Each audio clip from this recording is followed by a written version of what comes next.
In the highly regulated galaxy, where every new species is registered and catalogued within hours of emergence, the galactic bureaucracy found itself at a rare loss. Here was an entire species, humanity, seemingly springing from nowhere. No predictions had foreseen life capable of thriving in the harsh conditions of their planet, Earth. The council chamber buzzed with curiosity and disbelief as various delegates debated how this species had remained hidden.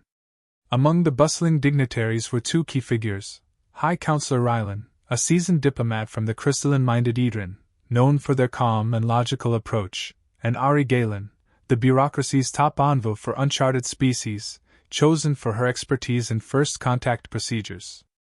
Rylan, his faceted face reflecting the council's starlit ceiling, turned to Ari, his crystalline voice laced with faint intrigue. "How did they evade our scans for so long, Galen? Not only are they primitive by galactic standards, but their broadcasts are everywhere." Ari leaned forward, a slight smirk breaking through her professional demeanor. "Their method of discovery is unconventional. They communicate by launching radio waves, large quantities of unfiltered messages, all across space.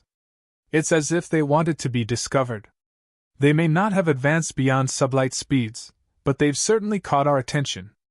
Rylan tilted his head. "Then we've no choice but to engage. Humanity is on the cusp of becoming aware of its galactic neighbors." Preparations for humanity's formal introduction to the galaxy began. Ari's team launched a contact beacon toward Earth with instructions encoded in as many universal languages as possible. To their surprise, humans deciphered the alien language with astonishing speed. Within days, their diplomats sent a return message, eager to engage. The bureaucracy braced itself for their arrival, unsure what to expect from this species born under crushing gravity and unpredictable environmental conditions. The humans, once aboard the bureaucracy's gleaming flagship, immediately defied expectations. Led by Ambassador Abigail Smith, a tall, poised woman with a confident gaze, they appeared notably smaller than the galaxy's average stature. But beneath their unassuming presence, the humans radiated a powerful, grounded energy. Watching the human delegates move through the embassy's hallways with an efficiency that seemed almost mechanical, Counselor Rylan couldn't help but feel an odd sense of respect. "Their gravitational tolerance has conditioned them," he noted to Ari. "Every step they take requires double the strength of most species." The humans' robust physicality wasn't the only unexpected trait. During formal discussions, they approached every topic with a directness that stood out among the bureaucracy's tradition of diplomatic intricacies. Where most species communicated in layers of euphemisms, the humans presented themselves openly, with a refreshing, if occasionally unsettling, bluntness. Ambassador Smith introduced herself and her team with a brief history of Earth, casually mentioning their experiences with war and survival in a tone more akin to discussing weather. When alien dignitaries raised questions about humanity's past conflicts, Smith smiled, a touch embarrassed. "Humanity's history isn't perfect," she admitted, eyes softening. "We've struggled. But we've also learned. We believe in moving forward, not letting past mistakes define us." A few delegates chuckled quietly, amused by the human's earnestness. Here, she seemed to say, were beings shaped by survival, not just intelligence. They weren't ashamed of their history but keen to learn from it. Yet it was their humor, woven seamlessly into even the most formal conversations, that disarmed the other species. When a delegate from the aquatic Surrey's conglomerate commented on Earth's harsh climates, one human representative remarked, "Well, we've had centuries of practice complaining about it." The room broke into laughter, a rare, genuine sound in the council chamber. From that point on, the humans became an unlikely source of amusement within the bureaucracy. Jokes circulated about their resilience and their simplistic solutions to complex problems. Ari observed with fascination as the humans laughed right along, even adding to the light-hearted banter. No one expected this level of self-awareness, nor their ability to turn the joke inward. As the humans and the bureaucracy grew more comfortable, trade discussions began. Ambitious and industrious, humanity quickly sought to establish resource agreements and trade routes. Many ambassadors were impressed with the humans' unflagging energy and problem-solving approach. While other species employed precise calculations and complex technologies, human engineers seemed almost casual. One bureau engineer was baffled when he saw a human diplomat literally hitting a console to get it to work. Percussive maintenance, the engineer explained, barely holding back a grin. Sometimes things just need a little nudge. Despite the humor and stereotypes that began to shape their galactic image, humans were anything but reckless. Their adaptability and unrelenting optimism impressed even the most skeptical delegates. The galactic bureaucracy saw in humanity a race that might bring something new to their orderly but often cautious alliance. However, as Ari noted to Rylan over a private conversation, there were underlying questions. We've seen them laugh at every challenge, but what happens when they face a truly daunting obstacle? Rylan glanced back at the human delegates mingling among their galactic peers, their voices light but steady. That, Galen, is a question that may soon find its answer. But one thing's certain, they don't fear the unknown. And that might be their greatest asset or their downfall. The bureaucracy soon discovered that humanity's resilience extended far beyond light-hearted humor. For now, the galaxy watched, curious and captivated, as Earth's ambassadors left the meeting with eager plans for their expansion, unaware of the trials awaiting them. The galactic bureaucracy would learn more about humanity in the coming years than they had anticipated, setting the stage for challenges and alliances that would reshape the order of the galaxy. And in the minds of each counselor, one question lingered: how would this unpredictable species handle the demands of interstellar politics, and what strengths might they reveal under pressure? The story was only beginning, but all could sense that humanity's arrival had already altered the galaxy's balance. As humanity settled into the galactic community, they quickly proved to be industrious, driven, and open to cooperation. Their trade networks expanded rapidly, filling galactic bureaucracy channels with Earth's exports, from refined metals to textiles, each imbued with the creativity and ingenuity that marked human craftsmanship. Among humanity's strongest allies in trade was the Sarek Stellar Coalition, a coalition of deeply spiritual, avian-like beings whose culture centered around their unwavering religious doctrines. Though peaceful, the Sarek were often characterized by their quiet, persistent evangelism, sharing their beliefs with any willing to listen. At the heart of humanity's trading endeavors was Ambassador Abigail Smith, whose tact and vision had spearheaded numerous partnerships. The alliance with the Sarek was particularly profitable, supplying Earth's expanding economy with crucial resources, and in return, Earth provided Sarek colonies with technology to improve their quality of life. For Ambassador Smith, this arrangement felt like a triumph, an early sign of the harmony humans could foster with other worlds. The Sarek seemed pleased as well, forging an unusual but promising bond with this candid, strong-willed species. But as humanity's influence grew, so too did the eyes upon them. Their adaptability, once charming to the bureaucracy, began to evoke curiosity mixed with caution. Many species marveled at how humans tackled their problems, often with unconventional and at times rudimentary methods, but some now watched for signs of error. High Counselor Rylan of the Edron observed humanity's ascent with a pragmatic eye. They succeed by improvisation and charm, he commented to an aide. But their ambition may yet prove volatile. The first signs of trouble surfaced one quiet evening as a Sarek tabloid broadcasted an innocuous yet careless remark made by a prominent human official.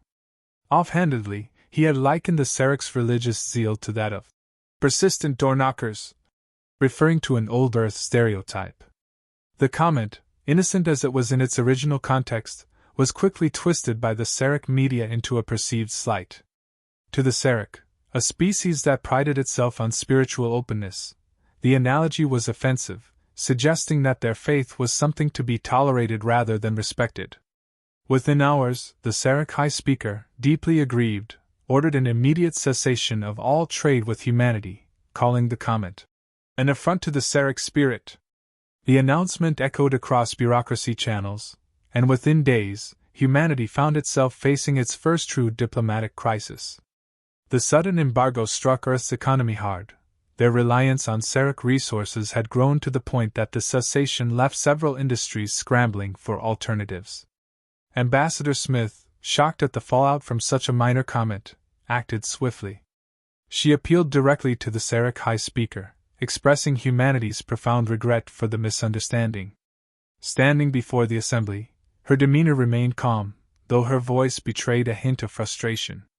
"We never intended to disrespect the Sarek faith," she asserted, her words carefully chosen. "Our cultures may be different, but we hold nothing but respect for the Coalition's ideals and beliefs. We hope this misunderstanding can be resolved for the benefit of both our people." But the Sarek response remained unwavering. The High Speaker, an imposing figure with feathers woven into ceremonial patterns, dismissed Smith's statement with a simple nod. "Intent is of little importance, Ambassador. Our people have felt dishonored." Despite Smith's appeals, the Sarek held firm, unwilling to forgive what they viewed as an insult against their spiritual identity. Meanwhile, the galactic bureaucracy watched the unfolding drama with interest. Many expected humans to respond aggressively or to retaliate, and whispers circulated, predicting that humanity would find some bold, audacious way to counter the embargo. Yet, contrary to these expectations, Earth's response was measured, even humble. Under Smith's direction, the humans publicly apologized and redirected their efforts to securing alternative trade partners. They took the blow to their economy in stride, adapting, as they had so many times before. This response puzzled High Counselor Rylan, who had privately anticipated a stronger reaction from the humans. Observing their composed approach, he remarked to his advisor, "They surprise us again. They're willing to absorb loss rather than escalate.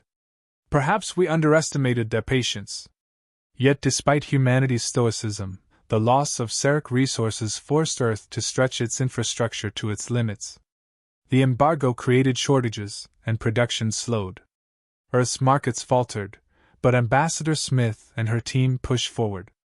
They reached out to lesser-known trade networks, forming smaller, piecemeal agreements with independent colonies and smaller planetary systems.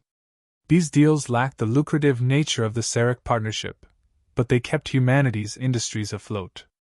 Over time, the human delegation's steady response began to shift the galactic perspective. What started as skepticism toward humanity's willingness to adapt evolved into quiet admiration. Species that had once seen humanity as brash or unrefined began to appreciate their resilience. This unforeseen respect even extended to some factions within the Sarek coalition itself, where younger Sarek officials questioned whether the High Speaker's reaction had been too severe. After weeks of tension, Ari Galen, who had watched the crisis unfold from the sidelines, shared her insights with Rylan.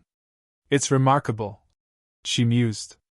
"They faced this setback with composure, even humor at times. They could have chosen defiance, but instead they showed deference. There's strength in that, something the bureaucracy rarely sees." Rylan, thoughtful, inclined his crystalline head.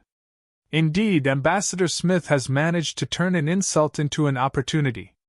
Humanity may be new to this arena, but their adaptability may yet serve them well." In the end, humanity's diplomatic crisis left an indelible mark. Though they faced economic strain and reputational damage, the humans emerged with a newfound respect among many in the bureaucracy. Their measured response to the Sarek's grievance underscored their resilience and flexibility. The incident, which could have soured humanity's intergalactic debut, instead strengthened their standing among those who recognized the wisdom of restraint. As Smith returned to her quarters one evening, exhausted yet resolute, she glanced back at the distant stars visible from the embassy window. She knew greater trials lay ahead, and though Earth had weathered this storm, she wondered how her people would face the challenges that loomed. The bureaucracy may have been surprised by humanity's endurance, but Smith sensed that this was only the beginning of their trials. The galaxy, in all its complexity, would test them in ways yet unknown. And humanity, for all its courage, would have to rise above each test, one challenge at a time. The diplomatic crisis with the Sarek had barely faded when humanity faced a far greater threat. In a distant sector of space, the Yarkan Infinite Armada, a militaristic and notoriously aggressive empire, turned its attention toward the newly expanding human territories. The Yarkans, a formidable species known for their towering height, thick armor-like exoskeletons, and an uncompromising culture of conquest, had long dominated their corner of the galaxy, forcing neighbors into submission through intimidation and brute strength. Their own territory bordered the galactic bureaucracy, and though the Yarkans were not a part of the alliance, they shared a wary truce with most of its members. High Counselor Rylan was among the first to receive the grim news. During a session in the bureaucracy's council chamber, a Yarkan emissary strode through the hall's great doors, his towering form clad in heavy ceremonial armor, issuing a blunt demand: the humans were to cede all territory within a 10-light-year radius of the Yarkan border. The implied threat was unmistakable. Ryland's facets shimmered faintly with unease as he observed the Yarkan envoy. He knew that such ultimatums rarely ended in negotiation. In the days that followed, Ambassador Abigail Smith was summoned to address the bureaucracy on behalf of humanity. When Smith learned of the Yarkan demand, she understood the gravity of the situation immediately. The territories in question contained several human colonies, research outposts, and even a few of Earth's first interstellar trade hubs. Losing them would set humanity back decades, both economically and strategically. The bureaucracy advised the humans to consider the demand carefully. Counselor Rylan, in private council, cautioned Smith that the Yarkans were formidable and relentless. "They are unlike any other species, Ambassador," he warned. "Their methods are unforgiving, and they respect only those who match their ferocity. Few species have withstood their invasions without paying a heavy price." But Smith, though diplomatic by nature, refused to entertain the notion of capitulation. She conferred with humanity's military leaders, among them High General Lyra Arsenault, a seasoned strategist known for her calm resolve and keen tactical mind. Arsenault had quickly risen as one of humanity's foremost military minds, having cut her teeth on Earth's own conflicts. Now, faced with a foe that vastly outclassed humanity's nascent fleet, Arsenault's calm was unbroken. "They've chosen us as an easy target," she observed to Smith. "They see us as weak. Let's show them that we're not." A few days later, Smith returned to the council chamber, her stance unwavering. She declared humanity's decision to resist, knowing full well the gravity of her words. "We of the Human Coalition cannot accept these terms," she stated, her voice clear and resonant. "Our people will not be intimidated into surrender. If the Yarkans wish to test us, they will find us ready." Her statement sent ripples through the bureaucracy, and even Rylan, who had anticipated a more measured response, found himself taken aback by humanity's resolve. Across the galaxy, species watched with a mixture of admiration and apprehension, wondering how humanity, a relatively young and inexperienced power, would stand against the unstoppable force of the Yarkan Infinite Armada. Within weeks, the Yarkan forces moved swiftly to enact their threat. Entire fleets descended upon the outer human colonies, their ominous warships casting long shadows over the defenseless settlements. Yet, to the Yarkan's surprise, many of these colonies were empty by the time they arrived. General Arsenault had anticipated their strategy and ordered preemptive evacuations, denying the Yarkans their spoils. Furious at finding these worlds barren, the Yarkan commanders intensified their efforts, sending scouts to locate human strongholds. Humanity, aware of their limitations, chose not to meet the Yarkans head-on. Instead, they leveraged their knowledge of Yarkan culture, knowing that the prideful invaders would interpret each empty colony as an affront. Under Arsenault's orders, the humans began targeting the Yarkan food supply lines, striking with precision and efficiency. They aimed at the ranch worlds where the carnivorous Yarkans bred their livestock, a core vulnerability in the Yarkan Empire's infrastructure. Swift, tactical strikes crippled the Yarkan food supply, pushing the invading empire into a spiral of logistical chaos. While these tactics slowed the Yarkan advance, it did not halt it. The Armada retaliated with ruthless efficiency, targeting human agricultural colonies in kind. Yet the humans proved resilient, securing their food supplies in hydroponic stations aboard fleet ships that traveled along the border. Their reliance on mobile food sources granted them a significant advantage over the Yarkans, who struggled to adapt to these guerrilla-style assaults. In a bid to turn the tide, humanity appealed to the galactic bureaucracy, urging them to impose a trade embargo on Yarkan resources, isolating them further. Though hesitant at first, the bureaucracy ultimately agreed, influenced by humanity's resilience and the Yarkan's aggressive overreach. Counselor Rylan, who had watched the situation unfold with a measured but curious eye, was among those who signed the embargo, remarking that humanity had shown remarkable wisdom in rallying support even without direct military intervention. The embargo intensified the strain on the Yarkan Empire. With their supply routes cut off and their forces spread thin, the once unassailable armada found itself trapped in a war of attrition. Reports reached the bureaucracy of Yarkan soldiers struggling with dwindling rations and failing morale as their commanders fought a battle that grew more desperate by the day. Yet, even as humanity gained the upper hand, the conflict took a toll. The Yarkans retaliated fiercely, and the human colonies that hadn't been evacuated suffered greatly under their relentless assaults. Every inch gained was paid for with lives and resources, and Smith found herself burdened by the heavy cost of their resistance. Finally, after months of relentless struggle, the Yarkan armada slowed its advance. The once fearsome juggernaut found itself brought low by a combination of its own hubris and humanity's unyielding resolve. The bureaucracy watched in amazement as humanity, a species they had once deemed amusingly naive, stood victorious, or as close to victory as they could achieve, against an empire that had brought countless civilizations to heel. Smith, wearied but resolute, knew that the battle was not yet over. Though the Yarkans had retreated, she sensed the potential for further conflict on the horizon. The galaxy had seen humanity's strength, and would not soon forget it. But Smith understood that survival would require more than just resilience. It would demand unity, strategy, and an unwavering commitment to the values that had brought them this far. As the last of the Yarkan fleets withdrew, the bureaucracy gathered once more, this time with a newfound respect for humanity. The humans had proven that they could stand their ground, and more than that, they had demonstrated a strategic brilliance that few had anticipated. With the Yarkans retreating to tend to their own wounds, humanity remained a force to be reckoned with, standing resolute in the face of a galaxy that now recognized them as a power unto themselves. And though the battle was won, Smith and her people knew that this was only the beginning of humanity's journey among the stars. The true test of their endurance, and their place within the galaxy, had yet to come.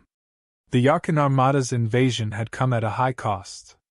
After months of grueling skirmishes, humanity's defenses held strong, but the toll on both sides was staggering. The once mighty armada, now hobbled by depleted resources and internal discord, had finally withdrawn from the contested territories. For humanity, this was a hard-earned victory, but one laced with the grief of lost lives, shattered colonies, and the haunting memory of Earth's fractured surface. In the dimly lit war room aboard humanity's flagship, High General Lyra Arsenault and Ambassador Abigail Smith met to discuss the implications of their hard-won victory. Arsenault, battle-worn yet unbroken, studied the galaxy map with a somber expression. "We've proven our strength," she said, her voice low but resolute. "The Yarkans have learned that we're not to be taken lightly. But it's come at a steep price. Earth's ecosystem, the damage will take generations to repair." Smith nodded, her face shadowed by the weight of her thoughts. "We've stood our ground, but victory feels hollow when we think of what we've lost. Our people are scattered, our infrastructure strained to the brink." For a moment, silence filled the room as both leaders contemplated the struggle that lay ahead. Meanwhile, news of humanity's resilience against the formidable Yarkan forces spread throughout the galactic bureaucracy. Counselor Rylan, observing the effects of the conflict from his crystalline city on Edrin, marveled at how humanity had defied the odds. His respect for them, once tinged with cautious optimism, had grown into something more. He saw in humanity a resilience that even the bureaucracy's oldest member species rarely possessed. Under normal circumstances, the Yarkans might have attempted to renegotiate, hoping to save face. But with their resources dwindling and their territories in disarray, their leaders knew that peace was their only option. The Yarkan Infinite Admiral, a formidable figure who had once epitomized his empire's strength, was now a humbled shadow of himself. With no alternatives left, he formally declared an end to hostilities and extended an unprecedented olive branch to the humans. In a historic meeting aboard a neutral bureaucracy space station, High Admiral Simon Aurelian and High General Arsenault sat across from the Yarkan admiral. As the terms of surrender were outlined, there was no anger in the human's eyes, only a steady resolve. The Armada leader, stripped of his earlier arrogance, voiced his final request with a heavy heart. "We surrender unconditionally," he said, setting down his ceremonial blade. "But I beg that you spare our people from further suffering. The destruction of your world was a grievous act. We see that now." Arsenault listened, her face impassive. "Mercy has not been your tradition, Admiral. And we have suffered dearly for it." Her tone was measured, reflecting the burden of command, the pain of a decision made in the crucible of war. Then, after a moment's pause, she continued, "But our tradition values life. We will ensure your people do not starve." The galactic bureaucracy, assembled as witnesses to this momentous occasion, was stunned. The humans could have demanded reparations, territory, even subjugation. Yet, rather than revel in their victory, they chose restraint, tempered by compassion. Councillor Ryland noted how even in victory, humanity carried a weight of sorrow that had tempered their ambitions. As part of the peace agreement, humanity assumed responsibility for the former Yarkan territories, an arrangement that was both a reward and a burden. The responsibility of feeding the Yarkan people and helping them rebuild fell on humanity's shoulders. With Earth's resources already stretched thin, it was a daunting task, but one they took on without hesitation. Human aid ships, brimming with supplies, began arriving in Yarkan space, distributing food and medical provisions to the beleaguered population. The bureaucracy watched with awe as humanity rallied to support the very people who had sought to subjugate them. As the Yarkans adjusted to their new circumstances, some resisted the changes, but many found respect for their former foes. This respect was further cemented when Arsenault herself visited Yarkan worlds, personally overseeing the establishment of sustainable food systems and agricultural programs. In time, the Yarkan civilians grew to understand the depths of humanity's strength, not merely in battle but in the courage to rebuild and heal even after great loss. For Ambassador Smith, the task was as political as it was humanitarian. She worked tirelessly with bureaucracy members, securing support for humanity's expanded role. Through countless negotiations, Smith gained allies who had once been skeptical of humanity's entry into the galactic fold. "If we can endure this," she told Rylan in one meeting, "we can offer the galaxy something unique. We've tasted hardship and come out stronger. Perhaps that is our greatest gift to give." Rylan, who had watched humanity's journey from the beginning, nodded thoughtfully. He saw in humanity a depth of resilience, an honor that had the potential to reshape galactic alliances. His respect for Smith and Arsenault had deepened, and he could sense that humanity's role in the bureaucracy would grow in the years to come.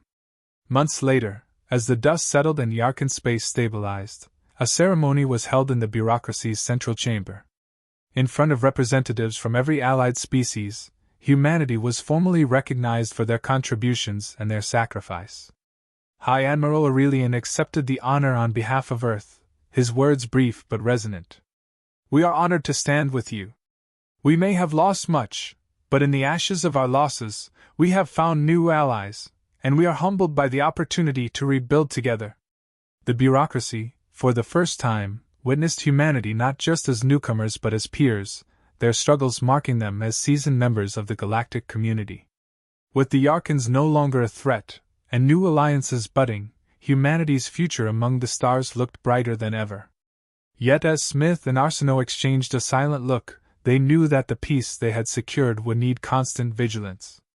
The galaxy was vast and filled with other powers, some that might see humanity's compassion as a weakness. But for now, Earth and its people had earned a moment's respite. They had not only defended their place in the galaxy but had shown a depth of character that earned them the respect of allies and former foes alike. And as humanity took its place among the stars, a quiet determination settled over them, for they knew that true victory was not merely survival but building a lasting legacy. In the silence that followed the ceremony, Smith turned to the stars visible through the chamber's grand skylight, a faint smile on her face.